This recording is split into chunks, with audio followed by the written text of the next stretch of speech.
1 Yohanes 3 ayat 1. Lihatlah betapa besarnya kasih yang dikaruniakan Bapa kepada kita, sehingga kita disebut anak-anak Allah. Dan memang kita adalah anak-anak Allah. Karena itu dunia tidak mengenal kita, sebab dunia tidak mengenal Dia. Tuhan memberkati kita semua. Tuhan menyertai dalam ibadah khotbah ini. Tuhan akan mengaruniakan kepada kita banyak hal, hikmat dan pengetahuan dengan firman Tuhan yang akan disampaikan oleh hamba Tuhan, Pendeta Stephen Rantum. Amin. Untuk menyambut khotbah, kita menyanyi dari lagu Sion edisi lengkap nomor 425, Bersabdalah ya Yesus.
Ya, silakan Pendeta.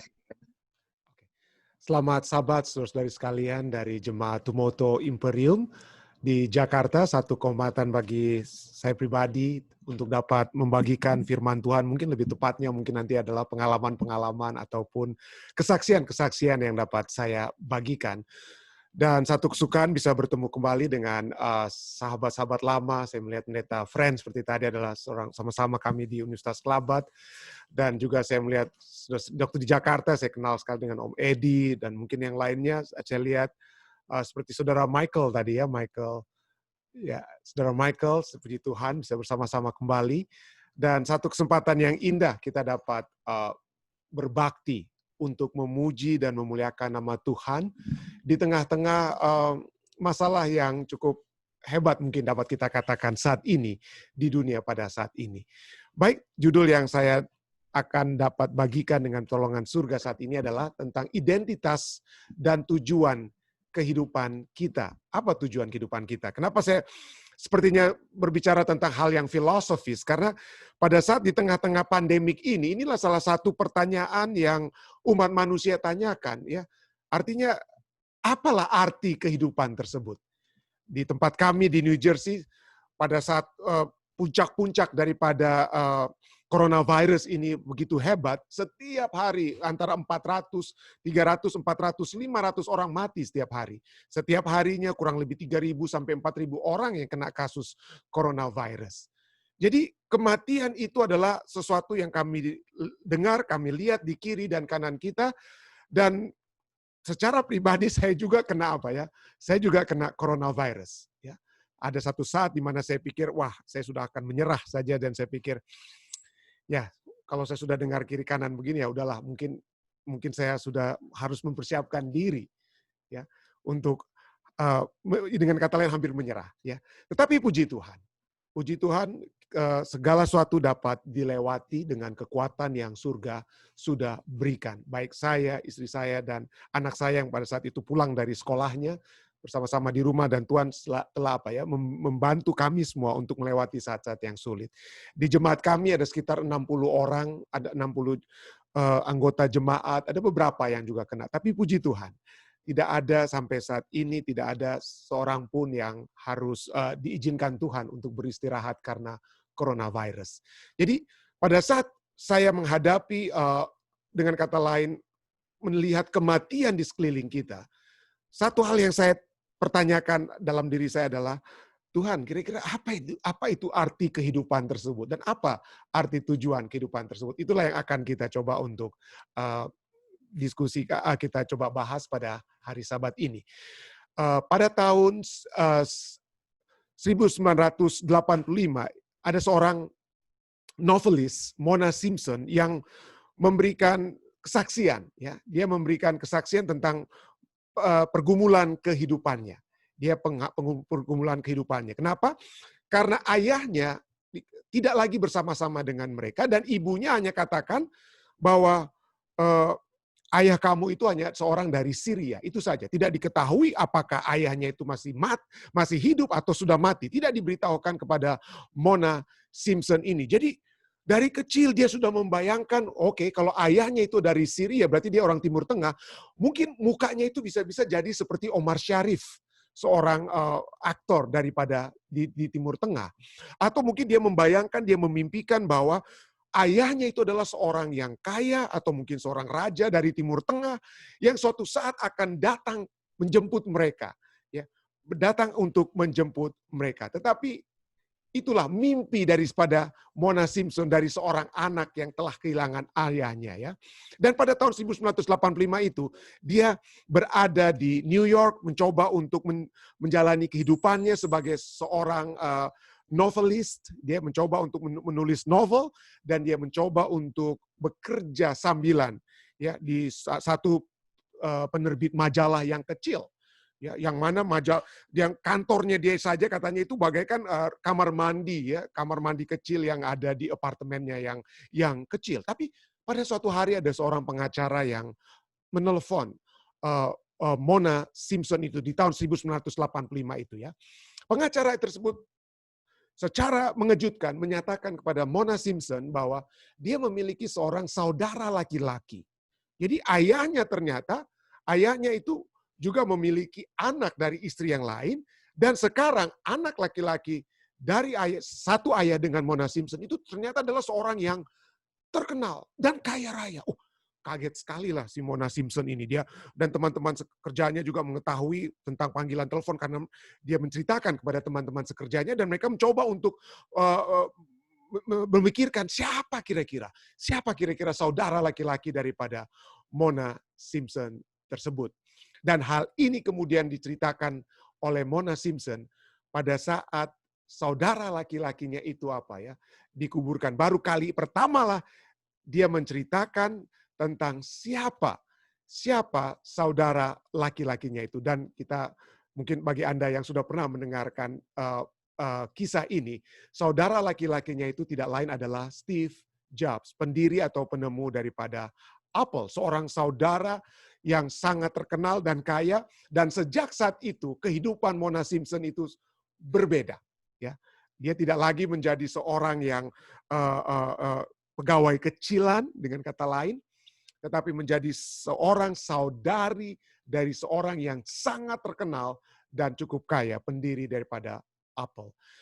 Manusia mungkin banyak di antara kita berpikir tentang kira-kira identitas kita itu siapa? Apa kira-kira tempat kita di dunia ini? Mungkin bagi anak-anak muda, mungkin satu pertanyaan yang belum kita pikirkan karena masih suka untuk menikmati hidup. Tapi bagi saya mungkin yang sudah mulai beranjak ke abad pertengahan gitu, ya, mulai memikirkan kira-kira apa yang Tuhan dapat rancangkan dalam kehidupan. Apa kira-kira identitas saya? Nah, para psikolog menyatakan bahwa berbicara tentang identitas itu dapat dilihat dari 3 aspek. Jadi pada saat kita berbicara siapa kita, identitas kita yang sesungguhnya adalah, pertama adalah identitas yang kita pikirkan tentang diri kita sendiri. Siapa kita? Yang kita pikirkan tentang diri kita sendiri. Yang kedua adalah identitas kita yang dipikirkan oleh orang lain.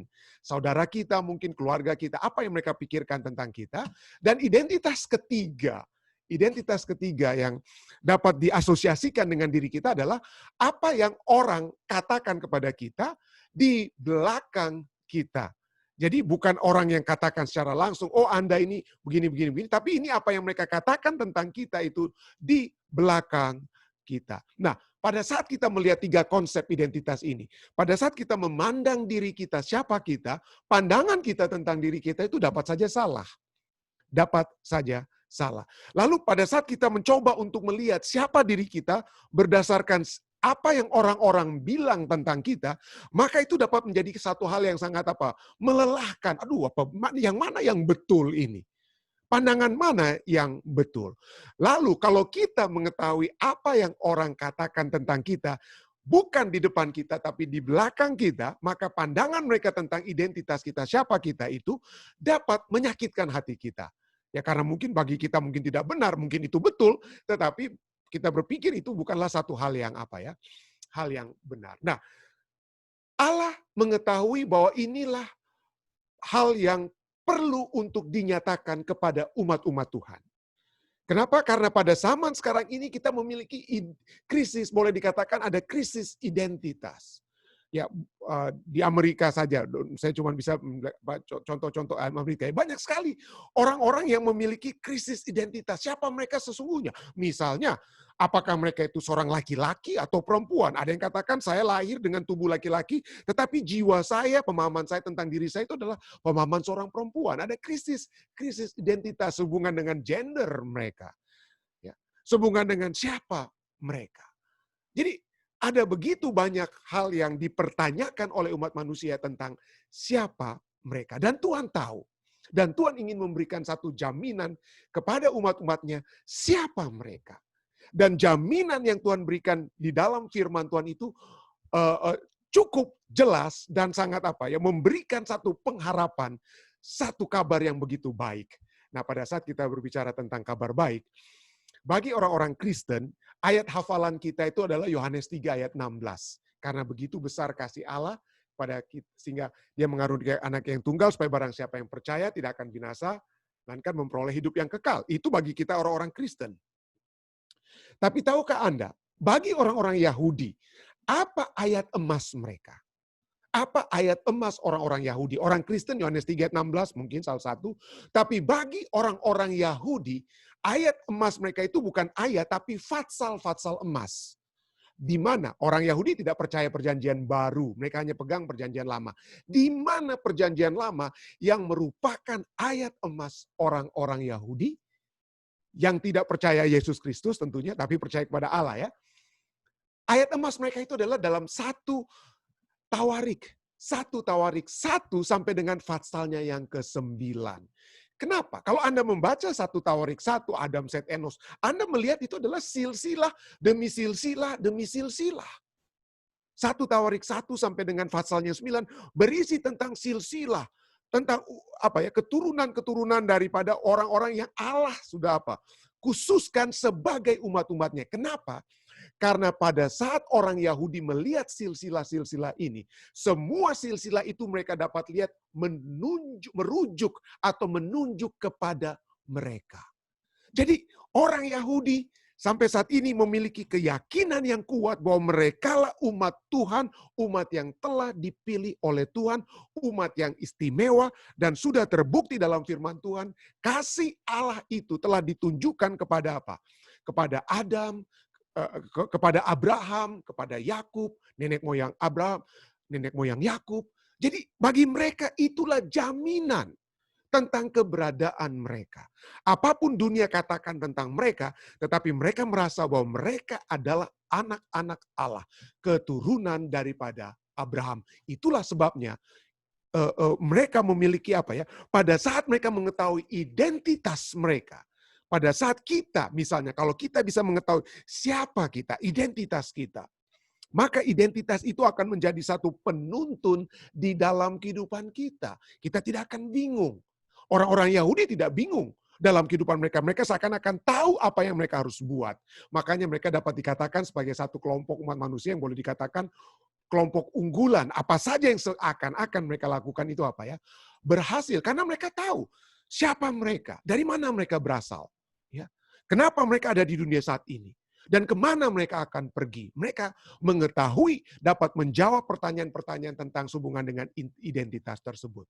Dan seluruh umat manusia, atau maksudnya umat para filsuf menyatakan bahwa tanpa kita mengetahui, kalau kita tidak mengetahui tujuan yang kehidupan kita, yang didasari oleh satu pernyataan tentang siapa kita, maka kita bagaikan orang yang tidak memiliki kepala, tidak memiliki tujuan. Bagaikan mungkin apa ya, perahu yang tidak ada dia punya apa ya, rudder atau wave yang dapat membawa orang untuk berjalan membawa perahu tersebut untuk ke kiri atau apa ya, atau ke kanan. Atau kalau kita tidak memiliki tujuan yang berdasarkan kita mengetahui siapa kita dan kemana kita akan pergi, maka kita akan mengalami apa yang dikenal dengan istilah gyroscope life. Gyroscope life itu adalah seperti ini ya. Jadi orang yang bergerak ke kiri dan ke kanan tidak tahu apa ya, tidak tahu tujuannya. Seperti yang saya katakan tadi juga, perahu yang tidak ada apa ya, tidak ada ruddernya atau wave-nya ya. Jadi inilah sebabnya penting bagi kita untuk mengetahui siapa kita. Karena pada saat kita mengetahui siapa kita mengetahui kenapa kita berada di dunia ini dan untuk apa kita berada di dalam dunia ini. Nah, firman Allah cukup jelas bahwa setiap umat manusia itu diciptakan oleh Allah. Kita semua diciptakan oleh Allah, tetapi bukan kita semua umat manusia diciptakan oleh Allah, tapi bukan berarti semua umat manusia adalah anak Allah. Beda antara diciptakan oleh Allah dan menjadi apa? Anak Allah. Kenapa? Karena kalau kita menjadi apa ya? Diciptakan Allah, kita dilahirkan oleh apa? Dari rahim ibu kita. Tetapi untuk menjadi anak Allah, kita harus dilahirkan kembali. Kita harus dilahirkan kembali. Firman Tuhan telah menyatakan kepada kita satu ayat yang sangat indah yang dapat kita baca di dalam, mari saya share, yang kita baca dalam Efesus 1 ayat 4 sampai dengan yang ke-5. Di sana dikatakan, sebelum dunia ini diciptakan, Allah telah memilih kita melalui Kristus dengan maksud, supaya kita menjadi miliknya yang khusus dan tidak bercacat di hadapannya.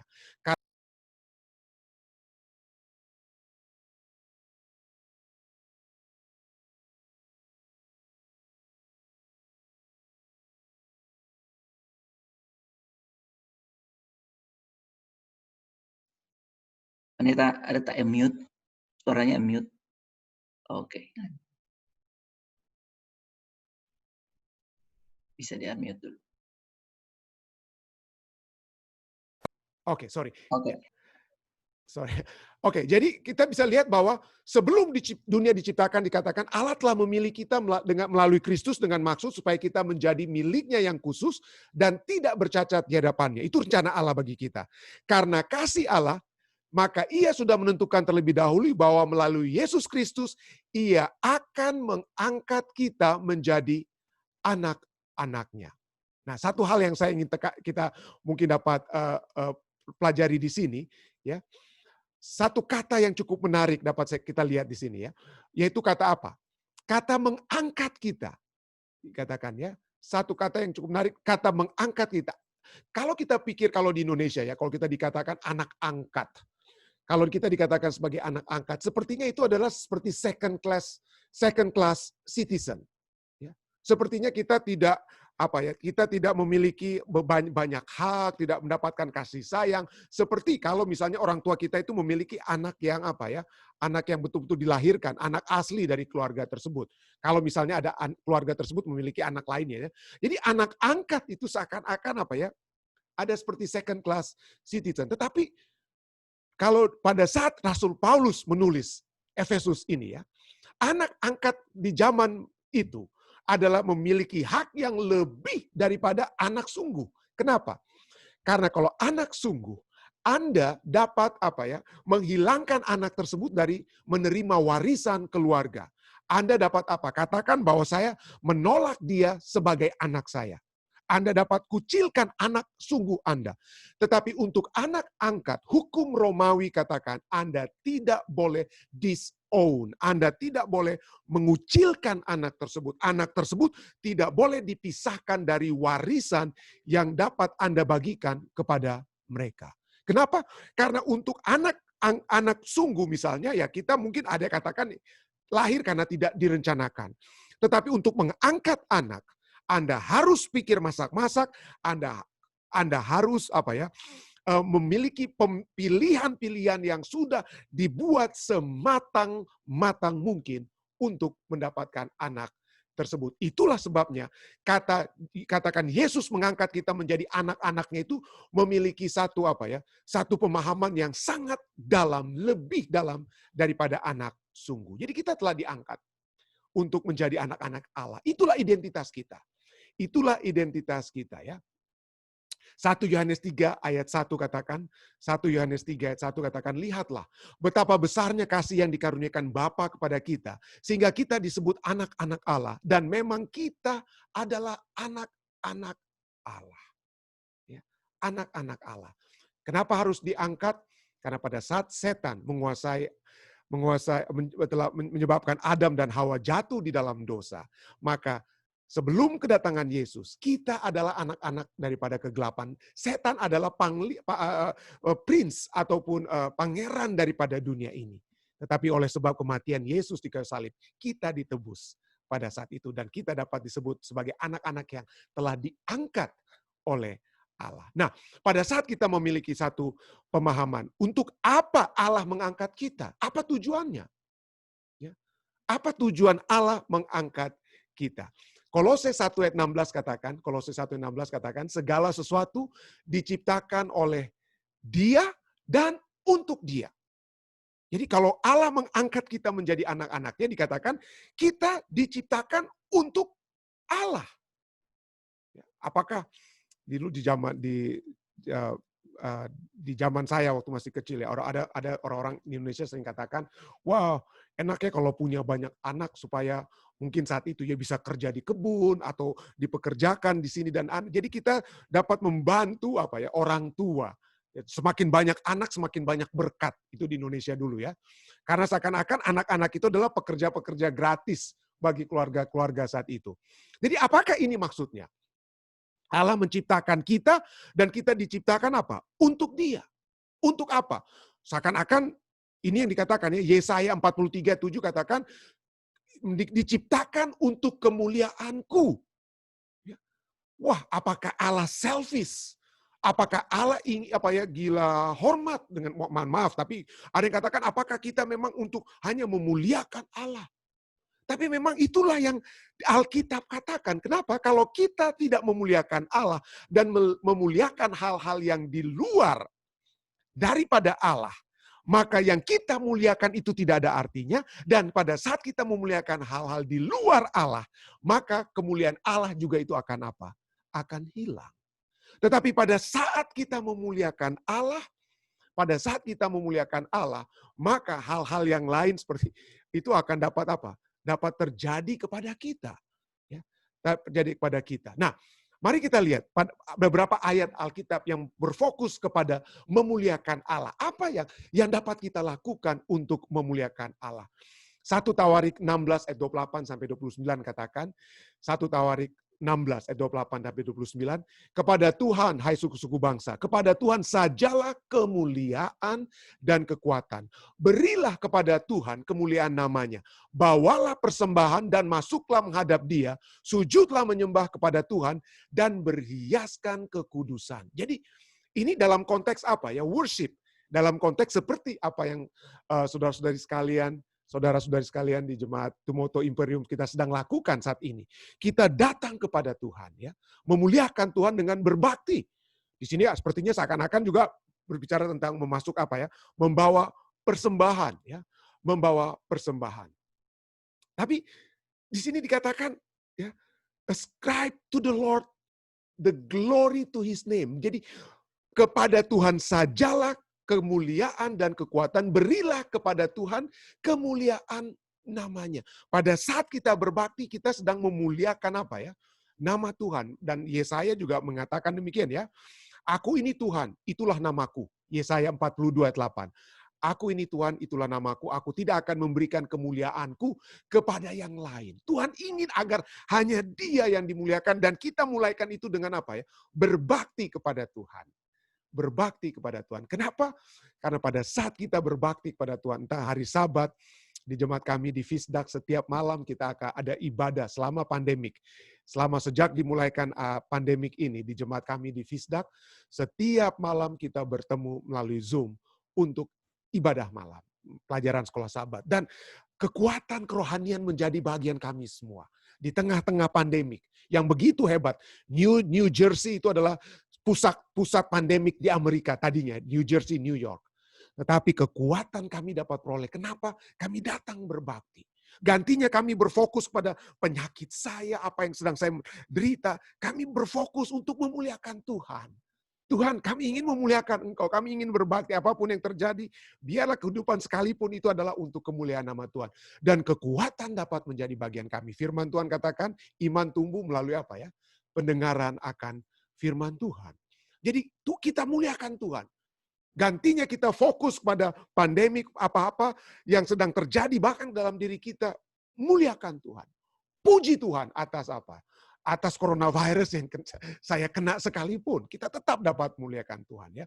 Dan hal yang lain di sini itu yang harus kita lihat bahwa pada saat kita beribadah, seringkali kita berpikir bahwa beribadah itu adalah kita menerima sesuatu dari Tuhan. Betul, kita menerima mungkin firman Tuhan yang dapat membangun kekuatan kita.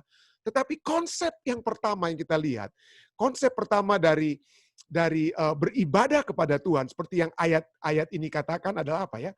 Kita memberi, dikatakan apa ya? Kepada Tuhan sajalah kemuliaan dan kekuatan. Berilah kepada Tuhan kemuliaan apa? Berilah kepada Tuhan kemuliaan namanya. Jadi perbaktian itu pertama-tama, konsep perbaktian itu adalah kita memberikan kepada Tuhan. Baru setelah kita memberikan kepada Tuhan, Tuhan akan memberikan kepada kita kekuatannya. Apa yang kita berikan? Kita berpikir, oh ini pendeta Rantung nih, ke ujung-ujungnya mau bicara lagi tentang persembahan dan persepuluhan. Betul, ini ayat-ayat yang saya bacakan tadi berbicara tentang apa ya? Persembahan dan perpuluhan. Seakan-akan menunjuk pada itu. Tetapi kalau kita lihat konteks Alkitab, katakan bahwa persembahan yang kita dapat berikan untuk kemuliaan Tuhan itu bukan hanya uang ataupun apa yang dapat kita bawa di amplop ataupun di pundi-pundi persembahan, tetapi apa ya? Diri kita dan segala sesuatu yang kita lakukan. Diri kita dan segala sesuatu yang kita lakukan. 1 Korintus 10 ayat 31. 1 Korintus 10 ayat 31 katakan, jika engkau makan atau jika engkau minum atau jika engkau melakukan sesuatu yang lain, lakukanlah semuanya itu untuk apa? Untuk kemuliaan Tuhan. Tidak heran dalam bahasa Greka kata worship dan work itu adalah satu kata dari satu root word yang sama. Untuk kata worship, perbaktian, dan apa? Bekerja. Karena melakukan sesuatu yang lain, lakukanlah semuanya itu untuk kemuliaan apa ya? Untuk kemuliaan nama Tuhan. Jadi, disinilah kita melihat bahwa kita pertama-tama memuliakan Tuhan itu dengan berbakti kepadanya. Berfokus kepadanya. Ya, memuliakan Tuhan dengan datang kepada Tuhan. Berbakti kepadanya. Melalui apa yang kita lakukan sekalipun. Bukan hanya apa yang kita lakukan pada hari Sabat. Apalagi yang dapat kita lakukan selain kita berbakti. Memuliakan nama Tuhan. Ya, hal yang berikutnya yang dapat kita lakukan pada saat kita memuliakan Tuhan adalah ini yang dikatakan di dalam Roma 15 ayat 7. Roma 15 ayat 7 katakan apa ya? Sebab itu terimalah satu akan yang lain, sama seperti Kristus juga telah menerima kita untuk apa? Kemuliaan Tuhan. Nah, kadang-kadang kita berpikir bahwa kemuliaan Tuhan itu pada saat kita datang berbakti. Tapi tahukah Rasul Paulus menyatakan kepada kita melalui Roma 15 ayat 7, pada saat kita menerima, accepting one another, kita sudah juga apa ya? Memuliakan Tuhan. Itulah salah satu tujuan kehidupan kita ya. Kita memuliakan apa? Tuhan pada saat kita menerima satu dengan yang lain. Lalu yang ketiga, poin ketiga yang dapat kita lihat adalah bagaimana caranya kita memuliakan Tuhan. Kita memuliakan Tuhan bukan hanya kita menerima satu dengan yang lain, tapi belajar berdasarkan pelajaran sekolah sahabat kita ya. Berdasarkan pelajaran sekolah sahabat kita, mungkin pada saat kita membagi atau menjangkau orang lain, disitulah kita apa ya? Disitulah kita memuliakan Tuhan. Saya ingin share lagi satu ayat yang dapat menjadi kekuatan bagi kita yang terdapat dalam 2 Korintus 9 ayatnya yang ke-13. 2 Korintus 9 ayat 13. Dan oleh sebab kamu telah tahan uji dalam pelayanan itu, mereka memuliakan Allah karena ketaatan kamu dalam pengakuan akan Injil Kristus dan karena kemurahan hatimu dalam membagikan segala sesuatu dengan mereka dan semua apa? Semua orang. Dalam melakukan pelayanan kita kepada sesama. Bukan hanya ini berbicara tentang pemberitaan Injil, ya, bukan hanya berbicara tentang pemberitaan Injil, tapi menghidupkan Injil tersebut dan membagikan segala sesuatu kepada yang apa ya, membagikan, saling berbagi kepada mereka yang apa, yang membutuhkan. Jadi bagaimana kita menjangkau sesama kita? Pelayanan kita kepada Tuhan, itulah yang apa ya? Itulah yang dapat kita gunakan. Di sini dikatakan 2 Korintus untuk apa? Mereka memuliakan Allah. Ya. Allah dapat apa? Dimuliakan. Ya. Pada Nyonya White katakan dalam Desire of Ages, pada saat mereka yang menjadi teman sekerja dengan Kristus, ya, kepada only those, kepada mereka yang berkata, Tuhan, inilah yang saya miliki, semua yang saya miliki, dan inilah saya pribadi.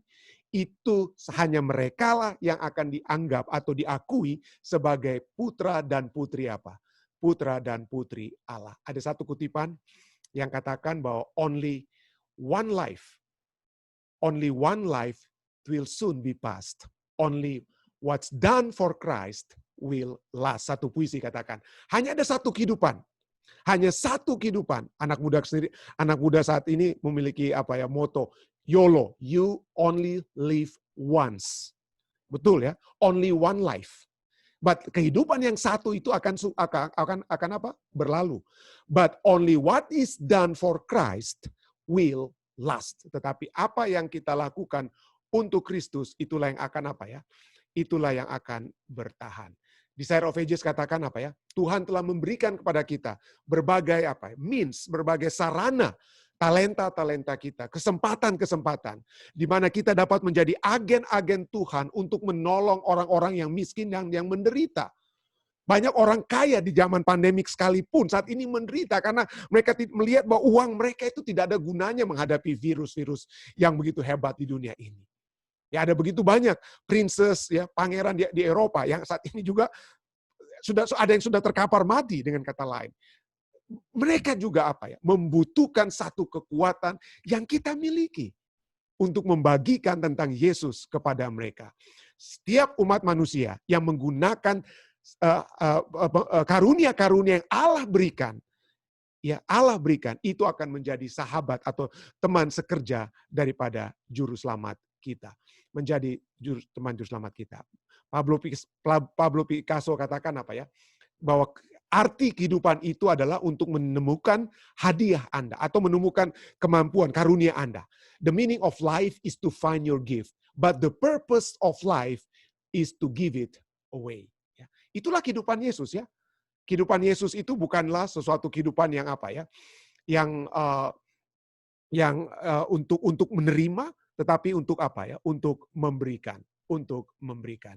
Pada saat satu ayat terakhir yang dapat saya bagikan adalah pada saat kepada pelajaran sekolah sahabat kita minggu lalu, pada saat Sang Tuhan memuji hamba-hambanya yang setia, ya, hamba-hambanya yang setia, yang telah menggunakan talenta dan melipat gandakan talenta tersebut 100%. Mereka berusaha 5 jadi 10, 2 menjadi 4. Apa dikatakan oleh Sang Tuhan kepada hamba-hamba itu? Baik sekali perbuatanmu. Hai hambaku yang baik dan setia. Engkau telah setia memikul tanggung jawab dalam perkara yang kecil.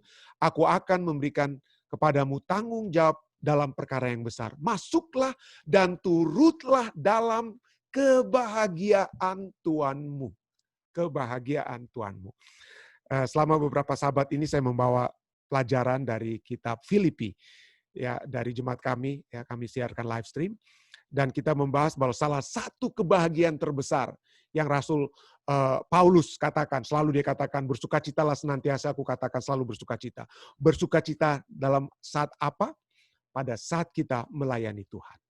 Pada saat kita melayani Tuhan, disitulah sukacita yang besar dapat kita lihat.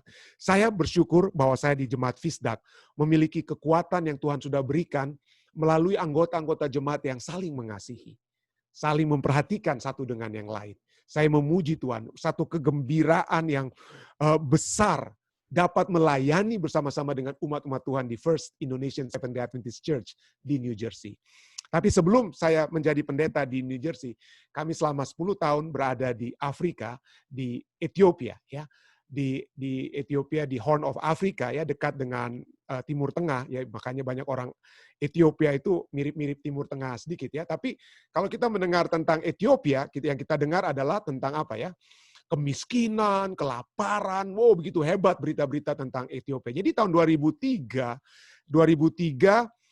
ya kami tiba di Ethiopia, ya, saya anak-anak masih kecil, ya kami dipanggil ke sana oleh sebab Tuhan yang memanggil melalui Om dan Tante Max Langi, ya. Om Max Langi yang telah manggil kami. Jadi anak-anak masih kecil, kami siap, ya. Anda bisa lihat perbedaannya, rambut yang masih lengkap saat itu. Jadi kami tiba di Ethiopia, di ibu kota Addis Ababa itu, ya kita seringkali berpikir ini negara miskin, tetapi kalau Anda tiba di ibu kotanya, Anda bisa lihat, well, cukup maju juga lah, ya. Tidak seperti Jakarta mungkin, ya, tidak seperti Jakarta, tetapi kita bisa melihat gedung-gedung yang cukup tinggi, ya ada banyak hotel. Inilah Ethiopia, walaupun mungkin dan sekarang mereka sudah memiliki light rail LRT mereka, ya, mass transit mereka juga sudah ada. Inilah Ethiopia yang mungkin tidak seperti yang kita bayangkan, ya. Dan rumah-rumah juga mewah, ada banyak rumah mewah. Saat rumah-rumah yang bisa disewakan $3.000 per bulan ada di sana, ya. Tapi tentu saja kami tidak tinggal di rumah-rumah seperti ini.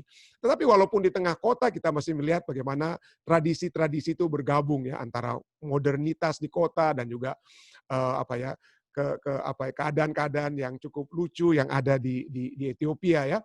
Jadi cukup menarik kehidupan di sana, di ibu kota yang begitu bagus. Tetapi pada saat kita keluar daripada ibu kota Addis Ababa, maka gambaran-gambaran yang Anda pikirkan tentang Afrika atau Ethiopia itu adalah gambaran yang mungkin tepat.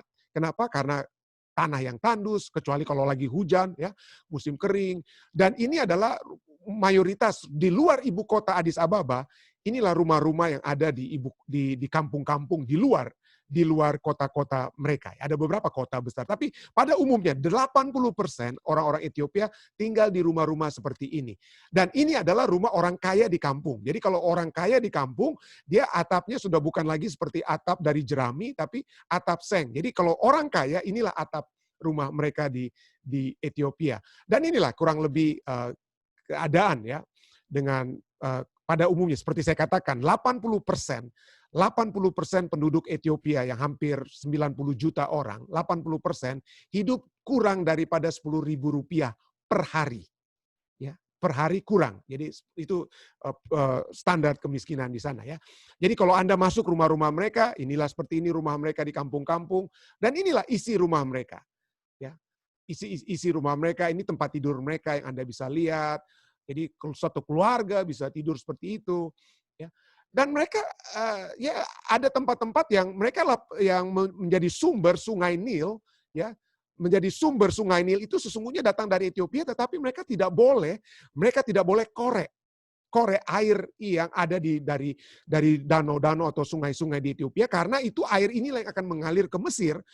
Dan kalau mereka korek, ya diancam perang oleh Mesir. Jadi akibatnya ya itulah, banyak orang hanya bergantung kepada air hujan. Jadi air hujan di pinggir jalan seperti yang Anda lihat di gambar ini, inilah yang diambil oleh orang-orang untuk minum, untuk cuci baju, dan hal-hal lainnya yang dapat mereka lakukan. Jadi seperti inilah. Jadi dari pinggir jalan kita bisa melihat kalau musim hujan. Anda tahu musim hujan karena ada cukup hijau, orang bisa ambil air di tempat-tempat kubangan-kubangan di pinggir jalan. Atau ada mungkin sumur-sumur, bukan sumur, tapi kubangan air yang mereka gali, dan airnya yang berwarna coklat inilah yang menjadi air mereka untuk minum, masak, dan lain sebagainya.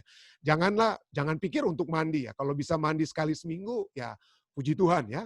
Dan itulah yang pada mayoritas umumnya orang-orang Ethiopia dapat lakukan, atau kalau tidak maka mereka ambil air hujan di pinggir di pinggir jalan, atau mereka ada NGO yang berikan gali sumur bagi mereka, dan mereka harus antri begitu panjang. Waktu ayah saya datang ke Ethiopia, di kampus kami hanya punya air kurang lebih waktu kami pertama kali datang 15 menit. Tapi setelah 10 tahun kemudian sudah meningkat. Kami punya air 1 jam selama 1 hari. Di setiap hari ada 1 jam keluar. Tapi kadang-kadang pompa rusak, dan kalau pompa rusak kami harus pergi ke tempat-tempat yang kami harus beli. 1 jerigen itu 25 sen Ethiopian birr saat itu. Jadi waktu ayah saya datang, dia juga sempat ambil air sama-sama dengan saya. Jadi kalau mereka untuk cuci tangan di gereja, jadi mereka gunakanlah ini ya, bukan gayung ini ya, 1 kaleng inilah untuk bisa sampai 5 sampai berapa orang cuci tangan mereka untuk makan. Kalau anak kami di rumah karena setiap 1 hari cuma 1 jam, jadi kita kumpul airnya itulah, kita kumpul di semua ember dan lain sebagainya. Dan kalau habis air yang kami gunakan untuk cuci piring misalnya, itulah yang kami gunakan untuk berkebun. Ya, istri saya suka berkebun, jadi inilah yang kami berkebun pada musim hujan ya. Tapi air juga dari habis cuci piring dan cuci piring itu kami gunakan untuk ini. Kalau air untuk cuci baju kami gunakan untuk di kamar mandi ya, untuk siram di WC. Jadi kami puji Tuhan pada saat musim hujan kami bisa tanam seperti milu, orang Manado bilang ya, jagung, dan dinikmatilah oleh istri dan anak saya makan hasil jagung kami. Dan satu kebahagiaan juga kami bisa melayani, dan kami bisa melayani umat-umat Tuhan yang ada di Ethiopia. Kami sangat dekat dengan anak-anak yang sudah kami anggap sebagai anak-anak kami sendiri. Ya, sudah kami anggap. Nah ini kalau di jemaat-jemaat di sana, inilah kalau ke gereja, inilah potluck, makanan kami, inilah kalau potlucknya. Ya.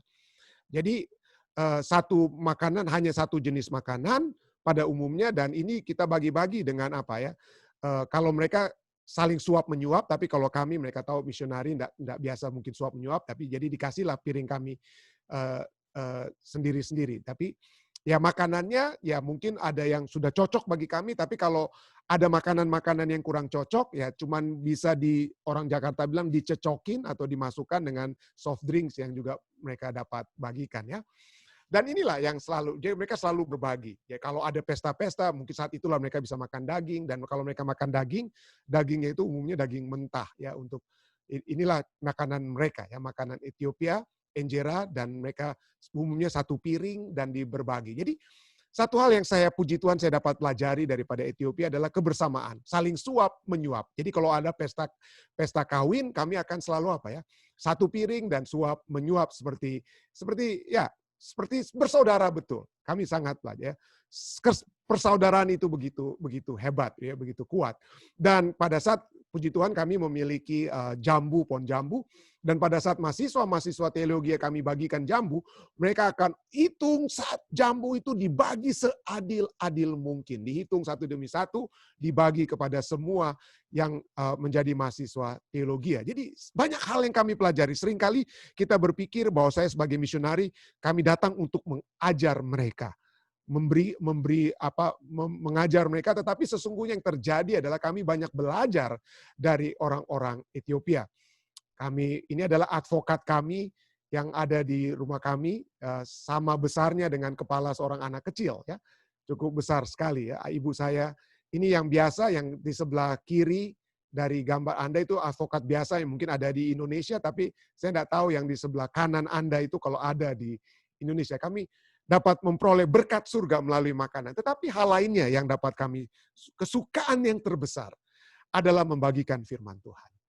Kesukaan terbesar adalah membagikan firman Tuhan. Entah itu di umat-umat Tuhan di Ethiopia itu rindu sekali untuk mendengarkan firman Tuhan. Saya tidak bisa bayangkan saat ini dengan adanya COVID-19 apa mereka bisa berkumpul seperti biasanya. Berkumpullah kita bisa berbicara di bawah pohon dan begitu rindu mereka untuk mendengarkan firman Tuhan. Ya, entah itu panas atau dingin. Umumnya di Ethiopia itu kita pikir panas ya, tetapi sesungguhnya Ethiopia itu ibu kota Addis Ababa itu 2.400 meter di atas permukaan laut. Dan di tempat kami mengajar di Ethiopia Adventist College, tingginya itu 1.800 meter di atas permukaan laut. Lebih tinggi dari puncak Gunung Klabat. Puncak Gunung Klabat 1.600 meter. Jadi cukup dingin, tapi ya kalau siang juga bisa cukup panas ya. Kami juga bisa berkhotbah di tempat yang ada podium dan tenda. Dan inilah kesukaan besar. Membagikan firman Tuhan dan melihat bagaimana orang-orang yang umat-umat Tuhan yang rindu untuk mendengarkan firman Tuhan. Di kota ada kota ya, tidak seperti Addis Ababa dekat dengan kampus, ada satu kota. Dan disinilah kita bisa berbicara dan melihat bagaimana kekuatan firman Tuhan itu telah menjadi bukan hanya mereka yang mendengarkan, tetapi kepada saya yang membawakan firman Tuhan tersebut. Dan pada saat panggilan tentu saja banyak jiwa-jiwa yang dapat menerima kebenaran dan dibaptiskan. Yang ingin saya katakan adalah bahwa pada saat kita melayani Tuhan dengan melayani sesama, maka kebahagiaan yang Tuhan berikan akan menjadi bagian kita begitu hebatnya. Kita semua adalah anak-anak Tuhan. Itulah identitas kita. Kita bukan orang kecil, kita bukan siapa-siapa, tapi yang memiliki kita, Bapa kita adalah Khalik alam semesta. Dan kepada kita sudah diminta untuk memuliakan Dia. Karena pada saat kita memuliakan Dia, maka kita bukan hanya membawakan kemuliaan kepada oknum atau satu yang sesungguhnya pantas patut untuk dimuliakan. Tapi pada saat kita memuliakan Tuhan, kita akan dapat memperoleh kebahagiaan yang sejati. Pada saat kita berbakti kepada Tuhan, menerima satu dengan yang lain, dan melayani Tuhan. Saya tidak menyatakan bagi kita untuk selalu pergi ke Ethiopia. Ada mungkin tetangga-tetangga Anda. Ada teman-teman sekerja Anda. Pada saat kita, saudara dan saudari, membagikan firman Tuhan, memberikan kekuatan kepada mereka, maka ketahuilah, kebahagiaan surga akan menjadi bagian kita. Itulah tujuan kehidupan kita. Ini yang saya bawa dalam nama Yesus. Amin. Amin.